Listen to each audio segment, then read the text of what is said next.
Salut à tous les amis, on se retrouve pour une nouvelle vidéo. Dans cette vidéo, comme vous avez pu le voir dans le titre, on va revenir sur l'affaire Yoko. Juste avant, petit disclaimer, on n'est pas là pour juger ni pour détruire la marque, on veut juste s'exprimer en tant que simple consommateur. Donc ceci c'est juste notre opinion et rien d'autre. Tout d'abord, pour justifier notre vidéo, nous-mêmes on a créé, on a utilisé et on a fonctionné avec des sites internet pour faire du E-commerce. Ou du dropshipping pour ma part en tout cas. Du coup on a vendu, préparé et créé un site internet directement nous-mêmes, donc on considère avoir la légitimité pour en parler de ce bad buzz. Et du coup on connaît à peu près tout ce qui est prix, tout ce qui est gamme, on sait à peu près combien ça coûte à produire au niveau de la marge, on a une idée, on connaît les sites. Pour entrer dans le vif de la vidéo, du coup comme vous avez pu le voir dans le titre, Squeezie a créé un sacré bad buzz et nous on va revenir dessus. Que ce soit des hoodies à 90€, des t-shirts à 30-40€ ou même des chaussettes à 20€, Squeezie a vraiment mis des prix très élevés pour sa boutique. Alors pour avoir une base de comparaison, je me suis renseigné du coup sur plusieurs sites qui font à peu près les mêmes types de produits. Donc on a Unicorn, du coup la marque de vodka, une marque qui se rapproche à peu près du style de Squeezie. On a du coup comparé aussi avec la marque Visionnaire de Big Flo et Oli. Et ensuite la dernière marque qui rentre dans la comparaison, ce sera la marque Space Fox d'Amixem. Du coup les prix varient entre 50€ pour les pulls Visionnaire, Unicorn, là où Squeezie tourne autour des 80-90. On a le droit de se demander si la qualité justifie le prix de ces produits. Effectivement, normalement la qualité justifie un prix plus élevé. La qualité du produit justifie un prix plus élevé, néanmoins, la qualité du graphisme et des designs justifie aussi un prix peut-être plus élevé. Néanmoins, sur la marque de Squeezie, on peut se demander si les produits sont très originaux, si les produits ont été vraiment travaillés au niveau du design. Car pour le t-shirt qui est quand même au prix de 30€, on peut trouver simplement une écriture avec marqué Yoko, qui ne me semble pas très original pour un t-shirt à 30€. En comparaison, moi celui-là je l'ai payé 10 balles. Ouais, Yoko c'est 20€ de plus quoi. Ouais, mais après t'as pas 100% de coton. C'est vrai. C'est la différence. L'argument sur la qualité du coup semble un peu juste car nous avons jamais eu pour l'instant le produit entre les mains. Donc sachant que un youtubeur comme Squeezie qui possède aujourd'hui 13 millions d'abonnés, on se doute bien qu'il a négocié avec son revendeur, lui permettre peut-être d'avoir une meilleure marge. Quand on connaît aussi la notoriété de Squeezie, on sait qu'il y a peut-être des enjeux économiques derrière et que la personne qui va produire des t-shirts a des garanties financières. C'est pas comme s'il y avait 3 t-shirts qui allaient se vendre. De toute façon, Squeezie a un engagement et c'est un pouvoir financier fort. Donc il arrive, je pense qu'il a pu négocier les prix, je suppose quand même.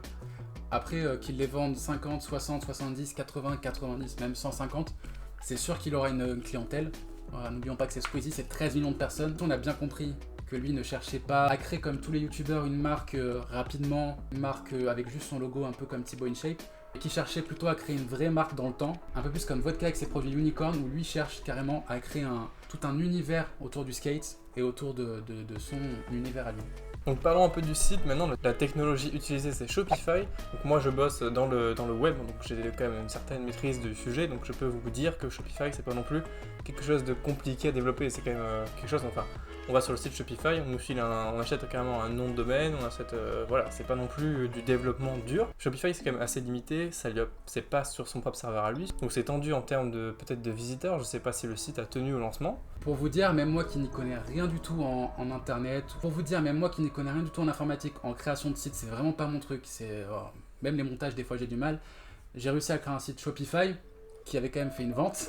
Wow. Une vente. Et à partir de l'abonnement le moins cher, c'est-à-dire je crois que c'est 10€ l'abonnement le moins cher, j'avais réussi à faire un site plutôt quali, en n'y connaissant vraiment rien. Et en combien de temps surtout?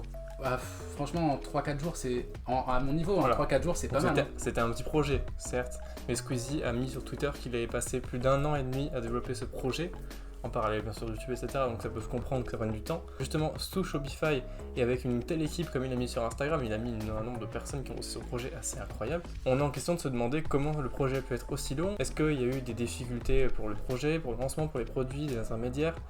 Ça serait intéressant de voir une réponse de Squeezie sur ça, qu'il nous fasse une vidéo qui débriefe un peu pourquoi ça a été aussi long, pourquoi c'est pris, pourquoi. Si tu veux, tu peux répondre aux commentaires, on est toujours là pour les lire vraiment. Envoie un DM. On prend le temps de lire tous les commentaires, les 4. En plus de ça, on se souvient tous de Squeezie qui a fait une petite leçon de morale à Thibaut InShape en critiquant ses vidéos à 36€. Néanmoins, Squeezie aujourd'hui propose des chaussettes à 20€ quand même, c'est pas rien. C'est-à-dire que j'ai acheté 8 à 90 aussi. Finalement, on peut dire que c'est un petit retour de bâton pour Squeezie qui se prend en fait son karma de la vidéo critique sur Thibaut InShape finalement, très clairement, et qui paye aujourd'hui les conséquences de ce qu'il a dit à l'époque face au prix qu'il a proposé sur son site internet. Puis dans l'ensemble, je suis quand même plutôt déçu du site de Squeezie parce que voilà, pour moi Squeezie c'est quelqu'un qui a un univers très coloré, très peps. Et puis au final, il nous sort une marque un peu style japonais, un peu épuré, minimaliste. Enfin, c'est pas vraiment ce à quoi je m'attendais, voilà, de la part de Squeezie. Plus de ça, c'est-à-dire que si on veut vraiment un pull sympa avec les dessins de son frère, il faut sortir la somme de 90 € pour le hoodies ou 40 € pour le t-shirt pour avoir un t-shirt un peu plus sympa que le logo Yoko, même s'il est bien sympa ce logo. Finalement, ce qu'on cherche, c'est peut-être ça, le design de son frère, hein. Il a beaucoup parlé autour de ça. Est-ce que la cible de Squeezie n'est pas plutôt majoritairement mineure et donc dépend de ses parents, n'a pas de salaire?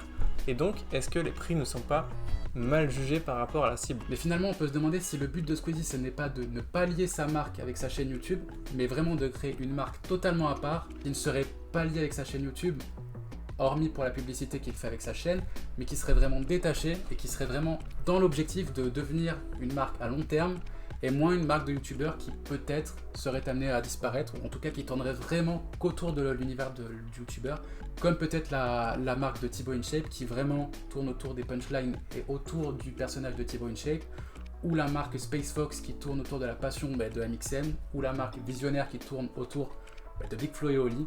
Pareil pour la marque Unicorn qui tourne quand même autour de l'univers de vodka, qui met beaucoup en avant, et dans ses designs on retrouve beaucoup de vodka. On n'est pas sûr du fait que c'est la marque malgré la notoriété de Squeezie étant donné les nombreux commentaires et retours très négatifs sur les réseaux sociaux, notamment à cause du prix. On se demande si la marque va vraiment réussir à s'ancrer chez le consommateur et notamment sa communauté. On pense donc que Squeezie s'est trompé sur les prix et ça se paye cash. On espère que vous avez apprécié cette vidéo, abonnez-vous à notre chaîne, n'hésitez pas à laisser un like, et si ça vous a plu, laissez un petit commentaire pour nous donner votre avis, voilà, ça nous intéresse quand même parce que tout le monde n'a pas le même avis. Sur ce, on vous laisse et on partage beaucoup d'amour. Ciao.